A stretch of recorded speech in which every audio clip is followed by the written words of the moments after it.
What's your personal recession indicator? I ordered food last night. Opened the door, delivered by a white woman. I just saw a man snatch a purse this morning. A purse? One of my best friends, who's a real estate agent, just told me that he wants to apply to law school. The thrift store is starting to have Urban Outfitters price. Back in my day, the scam text used to be like, you want an iPhone, you want a gift card, here's your free card. Now they're like, do you want a job? The sugar daddies in my DMs have stopped offering me $5,000. One of them reached out and asked me if $400 was okay. The fact that Facebook Marketplace has been popping off lately. Like, people are selling their treasures that they've had in their basement. I haven't gotten a single gobble gobble turkey text from a friend. Nothing is silly right now. In today's video, we're going to be discussing recession indicators because everyone online is an economist, including myself. The government is going to continue to keep lying to us about the economic state of the world. They don't announce that we're in a recession until about 2 to 3 years for the fact. We're currently in stagflation right now. We're past recession, y'all, and it's crazy. So today I'm going to be reacting to some recession indicators that I didn't even think about, but it's actually true. But before we get into the video, go ahead and like, comment, and subscribe. I'm going to give y'all mine because I already knew we were in a recession when I started taking stuff back. Y'all, I'm the type of person that never returns stuff. I always thought it was inconvenient, no point to return something. I could buy 2 dresses in the same exact size. The dresses don't even fit, and I would never take anything back because I always thought it was a hassle to go to UPS or USPS to return something, so I would never return something. But now, y'all, within this past year, if something fits off or if I don't like the color, if I don't like the texture when I got it, I'm sending it back. I don't care if it's $200 or if it's $50.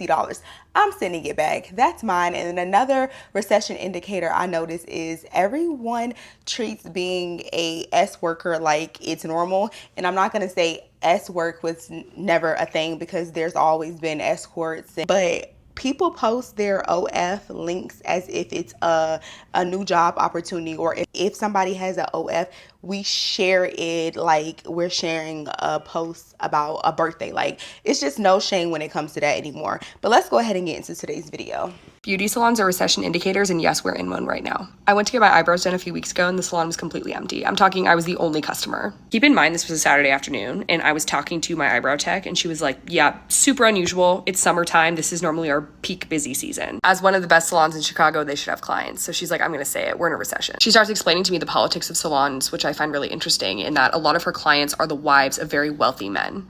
And they've recently pulled back and decided that that extra income is not something that they want to be spending, which is absolutely a recession indicator. There's also the flip side of women who are paying for their own services that have decided, I can't afford this anymore and I need to do my own eyebrows or I need to do my own nails. And so she's actually looking for another job right now because she's like, I have to pay my bills and I'm not getting enough foot traffic right now and clients to be able to do that. There's a reason recent grads aren't able to get jobs, and it has nothing to do with their work ethic or their degree. The market is bad. The economy is not doing great right now. Whether people say that explicitly or not, that's why fascism is on the rise. One of many reasons. Honestly, it makes sense. Those things are a luxury and they're going to be the first to go when money gets tight. We don't need our hair done, our nails done, our lashes done if we need necessities. Like, we're trying to pay bills. What I look like having my hair done, my nails done, my lashes done, and I'm about to get evicted out of my apartment, or I can no longer afford the loan on my car, or I can't buy basic necessities like groceries and things of that sort. So of course the beauty industry is going to feel it the most, and immediately after the beauty industry, it's going to be the restaurant industry. My best friend works at a very popular fine dining restaurant in Tampa, and she was telling me that she was looking for a second job or like a side hobby because a lot of people have not been coming in. And mind you, people go to this type of establishment and they leave a tip of no less than $100. It doesn't matter if they got a beer for $10, they will leave $100, $200, like 400% tips at this type of restaurant. And she's even been complaining, saying like, I need to look for a second job because people are not being as generous, or people are just not coming in at all. The biggest recession indicator for me has been the way that these places are changing their reward systems, okay? Example A. Well, exhibit A. Wawa's reward system is terrible now. They randomly updated it in the middle of the night, and they're like, everything that used to be a quarter of this is now doubled. Chipotle's reward system and the whole aspect of you can't use 2 free rewards in one thingy. I just want to redeem my birthday chips, and I apparently had a free queso up in there. So I was like, yeah, let me get both. You can't do that. Like, y'all will do everything but lower prices of things. Don't piss me off. Wait, you already did that. I no longer eat here, but back when I was heavy into the Golden Arches reward system, they at least would let you use multiple in one day, but you couldn't use them, I think, 20 minutes apart. My broke behind, you know what I used to do?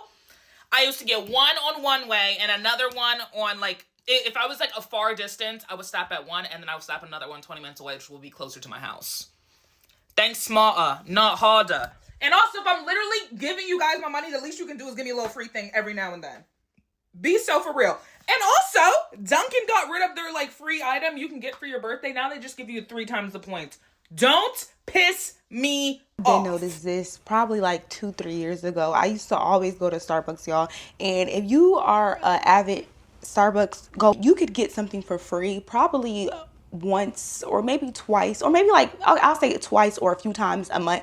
If you go to Starbucks to get coffee like every other day, your points and your rewards will add up quick. But y'all, you don't get rewards like that anymore. If the companies are doing bad, they're feeling it. So if they could give you more, they wouldn't. But now they really not going to give it to you because less people are patronizing these businesses because times are hard. And it's crazy because you would think, like, I remember when eating at like fast food spots, it was really a luxury. Like, I don't feel like cooking, I'm gonna go do this. But now you have to think twice, like, is this really worth it? Like, I be having pep talks with myself. Like, anytime I go grocery shopping, y'all, I'm not about to go and get groceries and then come home and cook, because that's a chore in itself. So I would go and get like Chipotle or Chick-fil-A or like Lane's Chicken. I would go and get something, but I be asking myself before I pull up, I'm like, do I need this? Or I can just cook the meat. Like, the meat is already thought out. Like, I could just cook the meat, because the prices of just fast food, it's just really not worth it no more. You know how I know we are in a recession? Today, I forgot my water bottle at home, and I'm thinking I'll just buy water at work from the vending machine. I always get the core water, because that's what they have. Now imagine my surprise when I get to the vending machine and see that they swapped out core for Aquafina. Care how hard times get, I'm not drinking that Aquafina. I'm not drinking that Dasani, or I'm not drinking that Aquafina. That's the nastiest water. I would drink spit before I drink that water. I would have to be about to fall out from dehydration before I drink that water. I do not like the taste of that water, but that's definitely a recession indicator. Like, the company is trying to cut back because, baby, the budget is getting tight. These are my true recession indicators. Number 1 is doctors, lawyers and finance professionals becoming lifestyle content creators. Can you imagine, like 5 years ago, neurosurgeons and investment bankers posting daily vlogs on TikTok to make some extra cash? Like, that would never have happened. Professionals were professionals. They made the big money. They spent their free time spending that money. And now it's just not enough. Number 2 is Beyonce tickets still being on sale. They're not sold out. And you remember how hard it was to get tickets for the I Am World Tour or the Mrs. Carter World Tour. You had to be on the website the second they were released. And even then you were lucky if you got tickets. The Cowboy Carter tour is literally next month and tickets are still available. I get it, the music doesn't hit quite like it did before, but still, it's Beyonce. Number 3 is the rise of skinny talk. To me, this is recession core.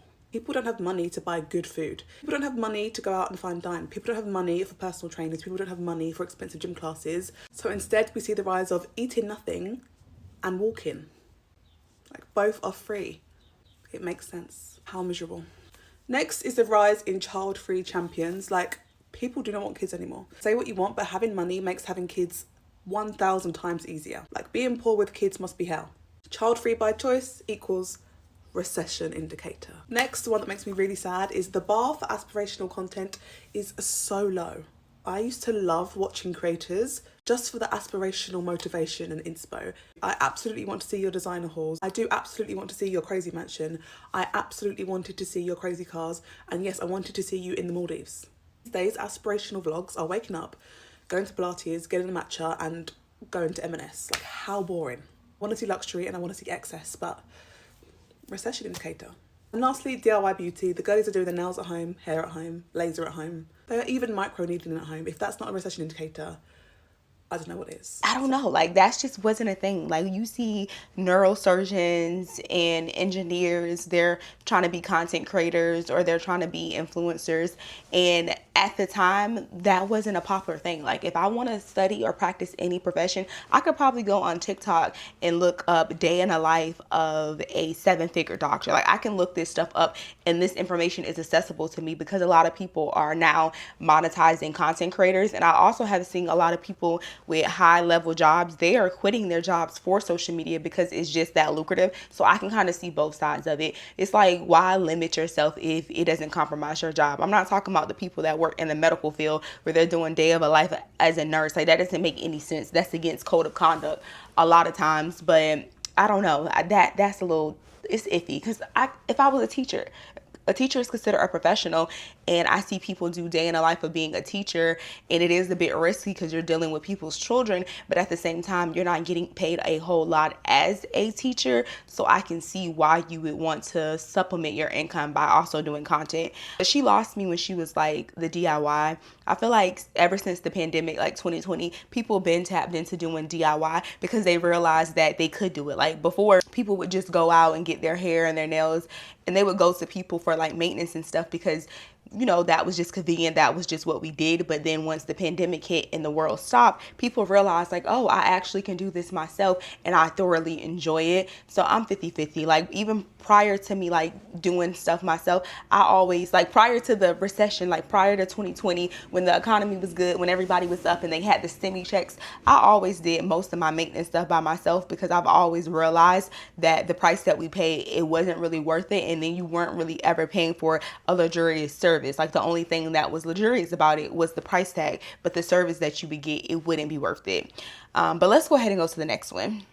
So as someone who is chronically online and still has a full-time job, these are my top 5 recession indicators that are in no particular order and are not related, but I think are clear examples that things are about to get really bad. 1, Nepo babies trying to be influencers. You have all the money, access, and network in the world, and yet you are flaunting your lifestyle online for the opportunity for clicks and giggles. It's pretty lame. It's pretty weird behavior. 2, Mark Lamont Hill being on Joe Budden's podcast. Because why?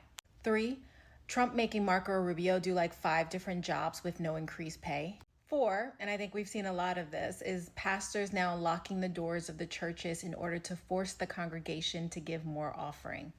I don't think that's what Jesus would do. Last but certainly not least, and be sure to share your examples in the comments, is Morgan Bailey. Now showing her daughter back on social media despite her saying that she wasn't going to show her anymore. And that goes for all family and mommy bloggers, really. Like, let your kids be kids without their entire life being documented for other people to watch. Locking people inside the church for offerings is crazy. I didn't hear that one. Have y'all heard that one? Because that church needs to be shut down, banned, and burned if that is true. And then the nepotism one, I honestly don't agree with that. I don't think anything is wrong with a wealthy person getting on social media that always came from wealth. Being on social media is trendy, it's popular, everybody's doing it, everybody is chronically online. So I can see the appeal as to why they also would want to be on there. I don't think people are all just online posting content and being influencers because they're trying to get out of poverty. Some people actually enjoy doing it, 1, and then 2, there's more to life than just having money. Like, I didn't come up from money. Like, I grew up in a very poor to middle class family. So if I end up becoming a billionaire, y'all won't see me on the internet. I'm telling y'all right now, I will not be on the internet. I will be somewhere on an island and y'all won't hear from me. Like, social media probably wouldn't even be in my vocabulary. Like, I wouldn't be on it. Maybe I might be on Instagram because my haters need to see where I'm at. So I probably would be on Instagram.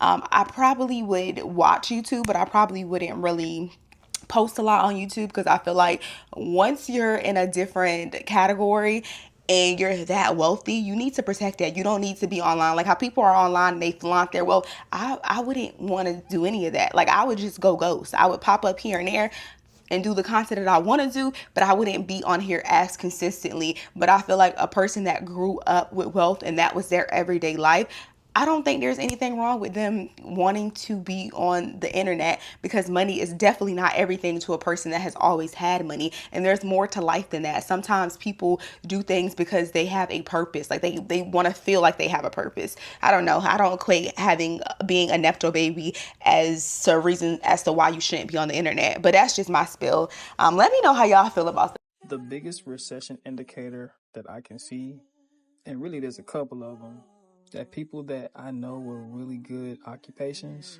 are having to work multiple jobs. Gas is so high that folks are starting to bike, starting to use the scooters.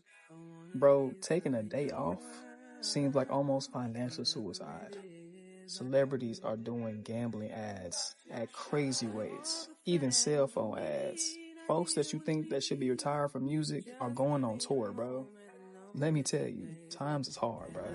The biggest recession indicator to me right now is how people react when they find out somebody they know live at home with their family. Because back in the day, you were getting roasted. If you were in your 20s, early 30s, and you lived at home, you were getting cooked. If you watch them old movies, they be telling them, oh, you live at home with your mom, you're a loser, you're not gonna get dates, you need to grow up, you need to become an adult.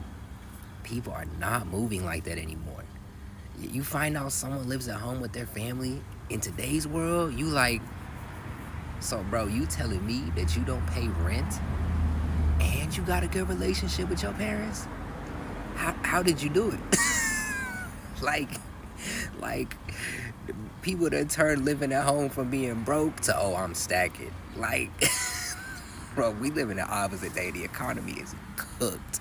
It's cooked. I think we've all forgotten just how far a $20 bill used to go. You could keep a $20 bill for 2 weeks, okay?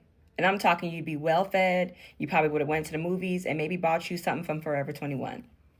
$20 used to be like having $50. With $20, you could go to McDonald's and buy a meal for 3 people. With $20, you could buy an outfit at the mall and then get something from the food court. Drinks used to be $4 at Starbucks. An expensive meal at McDonald's was like $8, I think.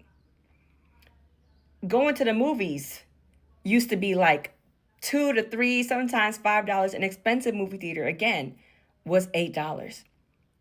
A $20 bill used to go far. A $20 bill used to fill my tank. I lie to you not. I could get a full tank on my 2012 Honda Civic in 2017 with $20. Feel unwell. It was this video right here.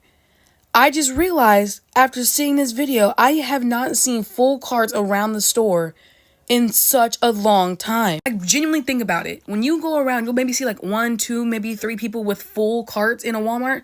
But bitch, it used to be almost everybody, because that cart full of groceries was probably like $120 max. That's if you getting the name brand good stuff too. As a matter of fact, I remember families riding around with like 2 carts full as fuck like that.